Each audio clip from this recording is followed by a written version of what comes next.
Today, I'm going to teach you how to schedule a message on WhatsApp. WhatsApp has recently added a feature which can be used to schedule message. This feature allows you to send the same message every day at the same time. In this video, I'll teach you how to do that.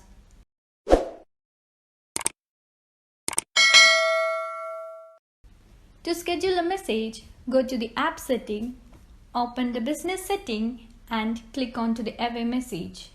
Now turn on the send away message and enter the message you want to send. Select the custom schedule and click on to the recipients. Once you have selected the recipients to whom you want to send the message, tap save. One thing you have to keep in mind is that the message can only be sent if you have an active internet connection. Thank you for watching this video. Please don't forget to like. For more videos like this, subscribe to our channel and press on the bell icon.